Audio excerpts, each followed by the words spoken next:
Hi hello नमस्ते, स्वागत करते तुमचं मी माझ्या आजच्या व्हिडिओमध्ये. तर आज सकाळी उठले आणि सगळ्यांचे व्हॉट्सअप खोललं तर सगळ्यांचे स्टेटस होते ते हॅपी फादर्स डे. तर आता फादर्स डेबद्दल मला जर बोलायचं म्हटलं तर मी नाही व्हॉट्सअपला स्टेटस ठेवला, नाही इन्स्टाला, नाही फेसबुकला, कुठंच. तर म्हटलं एक ह्याच्यावरती व्हिडिओज बनवावं, कारण मी कोणत्याच प्रकारचे कसले स्टेटस ठेवत नाही. व्हॉट्सअपला म्हणा, इन्स्टाला म्हणा, स्टोरी वगैरे काहीच ठेवत नाही. माझ्या घरात कोणाचे वाढदिवस जरी असले तरी मी कधी फोटो ठेवत नाही, माझ्या मुलांचे सोडून. आणि माझ्या मिस्टरांचे कधी क्वचित ठेवले तर ठेवले, नाही तर मी माझ्या मुलांचे सोडून मी माझ्या व्हॉट्सअपला स्टोरीला कधीच कोणाचे फोटो नसतात.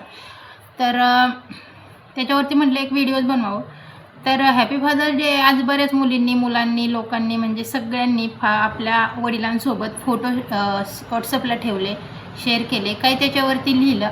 पण आमच्यासारख्या मुली असं करू शकत नाही, कारण मी ती बदनसीब मुलगी आहे तिच्या बापासोबत एकसुद्धा फोटो नाही. मला बाप नाही असं नाही आहे, मला बाप आहे, आई वडील मला सगळे आहेत. पण मी अशी मुलगी आहे की माझ्या बापासोबतच सोडा, आईसोबत, भावासोबत, बहिणींसोबत, कोणासोबतच, माझ्या कोणत्याच नातेवाईकासोबत माझा एकही फोटो नाही. त्याचं कारण म्हणजे फक्त आणि फक्त लव्ह मॅरेज मी केलेलं आहे. ते लव्ह मॅरेज केलेलं आहे, घरच्यांच्या विरोधात जाऊन केलेलं नाही, घरच्यांनी लावून दिलेलं आहे, घरच्यांच्या संमतीने केलेलं आहे. पण कुठंतरी काहीतरी गोष्टी खटकल्या घरच्यांना. मुलगी पळून जाण्यापेक्षा मुलीने आपल्याला स्वतः सांगितले तर आपण म्हणजे लग्न लावून देऊ, ह्या हिशोबाने घरच्यांनी लग्न लावून दिलं. तुम्ही लग्न लावून दिले, तुम्ही तुमच्या घरी सुखी राहा, आम्ही आमच्या घरी सुखी राहतो. नाही तुमचा आमचा संबंध, नाही आमचा तुमचा संबंध. आम्ही त्यांच्या घरी जायचं नाही, त्यांनी आमच्या घरी यायचं नाही. 10-12 वर्ष झालं. आईवडिलांना तर मी पाहिलं, आईवडिलांसोबत तर बोलणं होतं आधीमध्ये. अशा बऱ्याच मुली आहेत ज्यांनी लव्ह मॅरेज केलेलं आहे आणि त्यांचं माहेर तुटलेलं आहे. माहेरच काय, सगळेच तुटलेले आहेत, कोणीच नाही आहे त्यांना. त्यांचं संपूर्ण जग म्हणजेच त्यांचा नवरा, त्यांच्या नवऱ्यासोबतच ते आयुष्य जगतात. त्यांचं जे काय आहे ते त्यांचा नवराच आहे, त्यांच्याकडूनच त्यांच्या अपेक्षा आहेत. सासरकडे पण कुठेतरी म्हणजे कमी लेखलं जातं. जो मानपान जे लग्न करून आलेले आहेत, अरेंज मॅरेज झालेला आहे, त्यांना जो मानपान भेटतो तो आमच्यासारख्या मुलींना भेटत नाही आहे. तर सासरकडे पण कुठेतरी असं कमी भासतं. तर त्यासाठी तिचं सर्वस्व असतं ते तिचा नवरा असतो. तिचं जे काय ते तिच्या नवऱ्याकडनं अपेक्षा असतात. काही असलं तरी सगळी नाते ती तिच्या नवऱ्यामध्ये बघते. आणि तिथंच जर तुमचा नवरा जर कुठं कमी पडत असेल, तिथंच जर तुमचा नवरा तुमची साथ देत नसेल, तर त्या मुलीने काय करायचं? तर तेव्हाच मुली तिथंच खचून जातात. आणि जे आजकाल जे प्रकरण होते, कोणी आत्महत्या करतो, कोणी काय होतं, ते त्याला फक्त एकच कारण असतं, तिचा नवरा तिला साथ देत नाही. तिने एका व्यक्तीसाठी म्हणजे फक्त तिच्या नवऱ्यासाठी सगळं संपूर्ण जग तुटलेलं असतं तिच्यासाठी. म्हणजे आईवडील तुटले म्हणल्यानंतर सगळं जगच तुटलं. आईवडीलच हेच जग असतं. त्यासाठी मग जे काय ते तिचा नवराच असतो. तर असं वाटत होतं, कारण वाईट तर वाटलं. वाईट तर मला प्रत्येक गोष्टीचं वाटतं. ज्यावेळेस माझ्या घरच्यांचे नंबर आहेत माझ्याकडे, प्रत्येकाचे स्टेटस बघत असते मी तर म्हणते अशा बहिणी, त्याला बहिणींचं तर नावच घेत नाही मी, भावाचंही घेत नाही मी. तर म्हणजे बोलता पण येत नाही आहे, अशा गोष्टी आहेत काही. पण त्या सोशल मीडियावर जेवढं सोशल मीडियापासून लांब ठेवून तेवढंच योग्य आहे, चांगलं आहे. तर मी ती मुलगी आहे जिचा आईवडिलांसोबत एक फोटोसुद्धा नाही. आता 12-13 वर्ष झालं मी माझ्या भावाला सुद्धा पाहिलेलं नाही. मी माझ्या भावाचं तोंडसुद्धा पाहिलेलं नाही. माझ्या भावाचं तर जाऊ द्या, भावाचं तर नाहीच नाही, भाऊजे, भावाची मुलं, तोंडसुद्धा पाहिलेलं नाही. म्हणजे मी एवढी तरसते त्यांना पाहिला, खूप तरसते. यांचे नंबर आहेत माझ्याकडे, त्यांचे स्टेटस वगैरे व्हॉट्सअपला बड्डेचे वगैरे काय असतील ते ठेवतात एकमेकांचे. पण माझा बड्डे जरी असला, मी जरी स्टेटस ठेवलेला असला, तरी त्या मला साधं व्हॉट्सअपला मेसेज करून विशसुद्धा करणार नाही. बड्डे मला करायला अजिबात आवडत नाही. विश केल्याने काय कोणाचं आयुष्य वाढतं असंही नाही. पण कुठेतरी मन दुखावलं जातं की ती चुलत शेजारी पाजारी, मैत्रिणी, अमकं तमकं, गल्लीतल्या मैत्रिणी, गल्लीतले शेजारी पाजारी सगळ्यांचे स्टेटस ठेवतात माझ्या बहिणी. माझ्या नवऱ्याचं, माझ्या लेकराचं अजिबात सुद्धा ठेवत नाही. त्यासाठी कुठेतरी मन दुखावलं जातं. जेव्हा त्यांचे स्टेटस बघते मी तेव्हा मला माहीत होतं की हा आज ह्यांचा बड्डे आहे, आज हे आहे, आज ते आहे. खूप वाईट वाटतं जेव्हा रक्षाबंधन भाऊबीज येते तेव्हासुद्धा प्रत्येक बहिणी आपल्या भावासोबत ओवाळताना फोटो ठेवतात, स्टोरी टाकतात, व्हिडिओ बनवतात, बऱ्याच काही गोष्टी होते. ते तर लांब, आम्हाला तर फक्त फोटो तर लांब. माझ्या तर नशिबी ते सुद्धा नाही की मी फक्त त्याला राखी किंवा भाऊबीजेला करगुटा बांधू शकेल. बहिणींच्या घरी भरपूर फंक्शन होतात, भरपूर कार्यक्रम होतात. किती मोठा कार्यक्रम होऊ दे, पण कधी म्हणजे फोन कर, मी तर जाणार सुद्धा नाही, कारण मला माहिती आहे माझ्यामुळे माझ्या बहिणींना कमीपणा नको. पण साधं फोन करून सुद्धा म्हणणार नाही की ये असा असा कार्यक्रम आहे, असं म्हणजे मेली म्हणूनच सोडून दिलेलं आहे त्यांनी. एक वेळेस आईबाप तरी फोन करतील, विचारतील, ते पण कधी कवर करतात फोन, हेच माझ्यासाठी खूप आहे.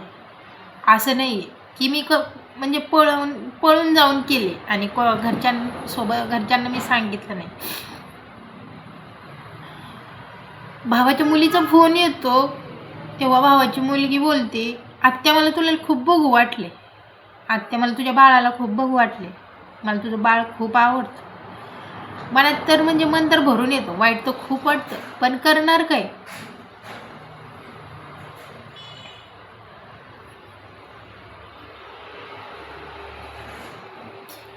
सांगायचं तात्पर्य एकच आहे की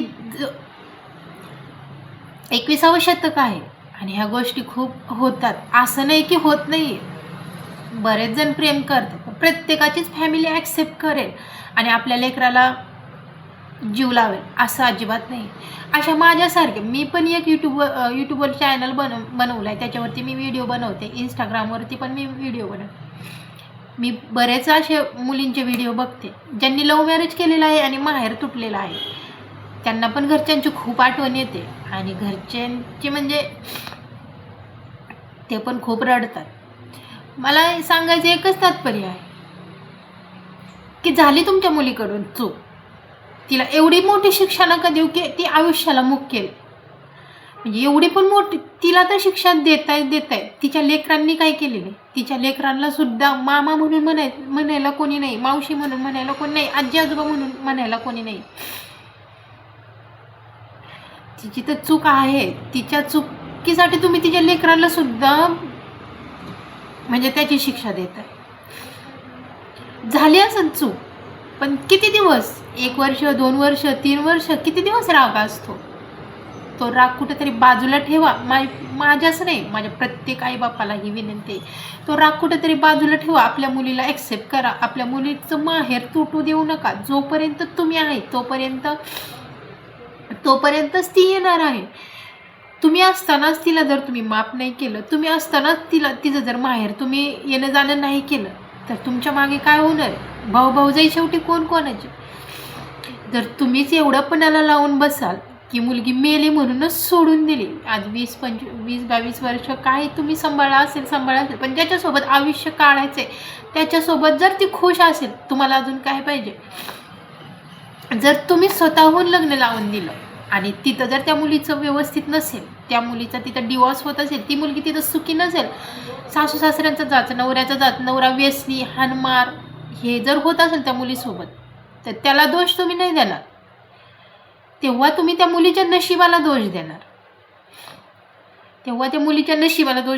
आणि हेच जर लव्ह मॅरेज करणाऱ्यांसोबत जर झालं आणि त्यांनी जर तुम्हाला सांगितलं तर तुम्ही काय म्हणणार, तू तुझ्या हाताने केले, तू निस्तर, तू भोग. हा कुठपर्यंतचा न्याय आहे. या डिप्रेशनमध्ये बऱ्याच मुली आज टेन्शनमध्ये आहेत. हो, नाही चूक त्यांच्याकडनं झाली नाही, त्यांना आता म्हणजे ते नाही नवऱ्याला पण सोडू शकत नाही, त्यांचा संसार उद्ध्वस्त करू शकत ती, कारण त्यांच्याकडे लेकरं पण आहेत, मुलं बाळं आहेत, त्यांचा संसार सुखी चाललेला आहे, त्यांचा संसार पण तोडू शकत नाही. पण शेवटी मुलगी आहे, ती तिच्या सासरी भरपूर खुश आहे. मी माझ्या घरी भरपूर खुश आहे. पण कुठेतरी आईबापाची कमी भासते, भावाची बहिणींची कुठेतरी कमी भासते. प्रत्येक मुलीला वाटतं माझ्या माहेरचे माझ्याकडे यावे.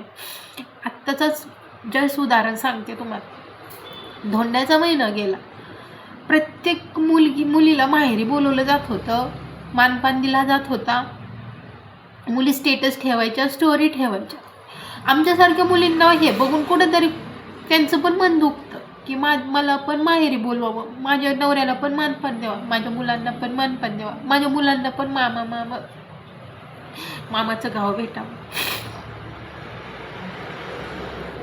प्रत्येकाचे म्हणजे प्रत्येकाचे आई वडील येतात, भाऊ बहीण सगळेजण येतात, पण आम्हाला पण कोणीतरी विचारणारं असतं, तुझ्या आईवडिलांनी तुला ॲक्सेप्ट नाही केलं, तुझ्या आईवडिलांनी तुला धोंड्याला नाही बोलवलं, तुझ्या घरचे तर कोणीच येताना दिसत नाही, तुझ्या घरचे कोणी येत नाहीत का, तुझे भाऊ बहीण पण येत नाहीत का, अजून तुम्हाला माफ नाही केलं का,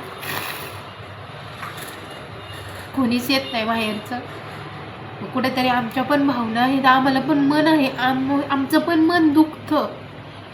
सोन्याचा घास खात असू द्या आम्ही सासरी, पण म्हणतात ना, आईच्या हातची चटणी भाकरी का असेल माहेरची, ती त्या मुलीला आशा असते, चटणी भाकरीचीच आशा असते. मुलगी माहेरी गेल्यावर कधी हट्ट करत नाही की मला हे द्या, मला ते द्या, मला सोनं द्या, मला नाण द्या, मला कपडे घ्या, माझ्या मुलांना कपडे घ्या. फक्त तिला माहेर हवं असतं, माहेरचे 2 प्रेमाचे शब्द हवे असते, माहेरचं प्रेम हवं असतं. तुम्ही जरी काय तिला नाही घेतलं, जरी तुम्ही तिला काय नाही घेतलं, तरी ती सासरी येऊन कधीच माहेरची बुराई नाही करत की माझ्या माहेरच्यांनी हे नाही घेतलं, ते नाही घेतलं. उलट ती समजून घेते, नाही दादाची तारांबळ होती, आईवडिलांकडे पैसे नव्हते, हे झालं ते झालं, काहीही करते आणि ॲडजस्ट करते. ही चूक जर तुम्ही तुमच्या मुलाकडूनच झाली असती तर तुम्ही जरी ही चूक झाली तर तुम्ही तुमच्या मुलाला ॲक्सेप्ट करता, पण मुलीला नाही. का बरं असं?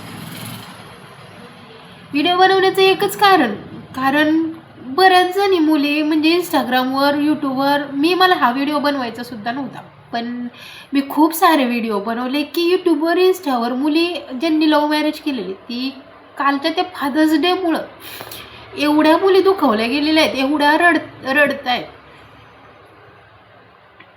कुठेतरी मला असं वाटतं की माझ्या या व्हिडिओचा कोणत्या तरी, मी म्हणत नाही माझ्याच आईवडिलांवर फरक पडू दे, कोणत्या तरी आईवडिलांवर फरक पडू द्या आणि आपल्या मुलीला माफ करा, तिला एक चान्स द्या.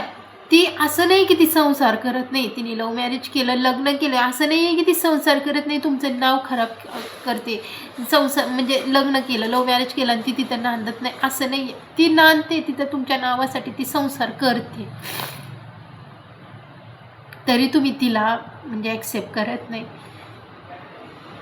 मी म्हणत नाही या व्हिडिओचा सगळ्या आईबापावर फरक पडेल, पण मला माहिती आहे 10 पैकी 1 जण तरी आईबाप आपल्या मुलीला माफ करताना आणि तिचं माहेर तिला तिच्या हक्काचं माहेर आहे ते मिळवून देताना येणं जाणं चालू होईल.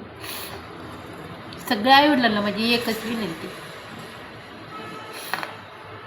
मी माझ्या आईवडिलांचंच नाही सांगत, मला 2 बहिणी आहे, भाऊ आहे, शेजारी पाजारी, चुलते मालते सगळे आहेत, कोणी सुद्धा माझ्यासोबत बोलत नाही, कोणी सुद्धा